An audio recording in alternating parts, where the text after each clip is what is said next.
নমস্কার বন্ধুরা, নিজের লেখা একটি দীর্ঘ কবিতা পড়ব। কবিতার নাম নিঃস্বরিক করতলে। স্তব্ধ রমণ থেকে উঠে আসা কোনো ধ্রুব তারা আহুতি দিয়েছে জন্ম রহস্য বিষণ্ণ কালপুরুষ। বুক থেকে চলে গেছে বোধ অন্ধ পদ্মজনী। এখন তবে মগ্ন রাত, স্থানীয় গ্রামে চন্দ্রগ্রহণের সংস্কার, বকের পাখায় লেগে থাকা চাঁদের বেদনা। এসো তবে কোনো নারী, পুড়িয়ে দেওয়া দেহ, তারও আগে ধর্ষণের ক্ষতচিহ্ন। তার শরীর থেকে জন্ম নেবে হয়তো অসুর। পাপ ছড়িয়ে যাবে বৃক্ষে রক্ত ফুল। এ তবে পৃথিবী, রুগ্ন মাংস, তেজস্ক্রিয়তায় নষ্ট হৃদয়। ছেড়ে যাওয়া মানুষ প্রত্যেক দিন নিবিড় হয়ে নেমে আসে। সুস্থ হয়ে গেছে তারা। দগ্ধ শিশুদের গায়ে সেখানে ফুটেছে পারিজাত। মধ্যবয়স ভুলে যেতে চায় শান্ত বিকেল। চেনা রাস্তা কৈশোরের বিদ্যুৎ বিনিময়। মৃত মানুষের হাহাকার তাকে শূন্য করে দেয়। বাঁচো বাঁচো বলে দেয় অপঠিত উপনিষদ। কুড়োই ধুলোমাটি, স্নান রহস্য, নারকেল গাছে ছাওয়া বাড়ি, ক্ষুধাহীন সুখী মানব মানবী। ছুঁয়ে দেখি চলে গেছে যারা। ভুলে যাও মৃত্যু শোক, আনন্দকে ডাকো সখা সম।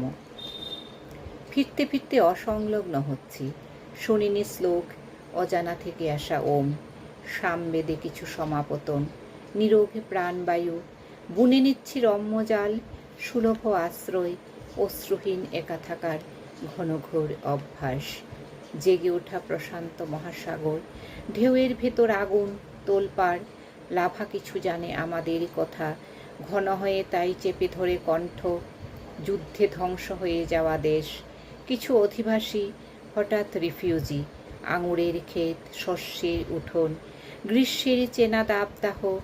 আলো জেলো রোজ, ভুলে গেলে ধ্বংসস্তূপ থেকে তুলে এনো যুবক যুবতীর অধর স্পর্শ।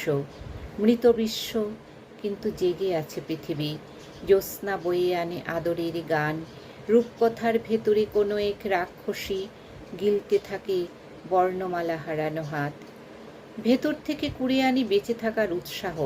কড়ির ভেতরে যেমন সমুদ্রের বোধ, ছায়াময় উপত্যকা, লৌকিক ব্যথা। বালুকণা মুঠোতে নিয়ে বাঁচে নুলিয়ার ছেলে। প্রতিদিন ঝড়ে আলো, তবু সে স্বপ্ন অভিসারী। সুনামির বুক থেকে তুলে আনে সমুদ্র ঝড়ে হারানো নৌকো। মফস্বল শহরের ছোট নদীর মতো বাঁচতে চাই। গরিব চায়ের দোকান, গাজনের গান গেয়ে জেগে থাকা দুপুর। শিবগৌরী জল খেতে চাইলে ব্রোঞ্জ রং মাখা হাতে তুলে দেই অরেঞ্জ স্কোয়াশ। কোথাও যাব না আমি, অন্য শহরে চলে যাওয়া মানুষদের অসুখী বারান্দায় দেখি ডানা ভেঙে পড়ে আছে শুধু হারানো দিনের উচ্ছ্বাস। জড়িয়ে মরিয়ে বেড়ে উঠেছে কোনো এক বটগাছ, তুলসী তলায় শেওলার আস্তরণ। বর্ষার জলে ভিজে আছে দু একটি সিঁড়ি, গ্রিল ধরে দাঁড়ানো এক অনন্ত কিশোরী। তাকে ছেড়ে এসেছি, তাকে ধরে রেখেছি, যেতে দিইনি আজও। শাঁখ বাজানো শেষ হলে ঝোপঝাড়ে আস্তে চলে যায় বাস্তুসাপ। এ শ্রাবণ তোমার স্পর্শ না পাওয়া হাতের মতো আমাকে ছুঁয়ে থাকে। জমিয়ে রাখা কাঞ্চন ফুলের বীজ ছড়িয়ে দিয়েছি বিগত আষাঢ়ে। প্রখর সূর্যে এখন তাদের নিবিড় শালক সংশ্লেষ। কিছু বছর না হয় অপেক্ষা করি, সমুদ্র সঙ্গে নিয়ে হয়তো জেগে উঠবে নবীন ভঙ্গুর যৌথ স্বদেশ।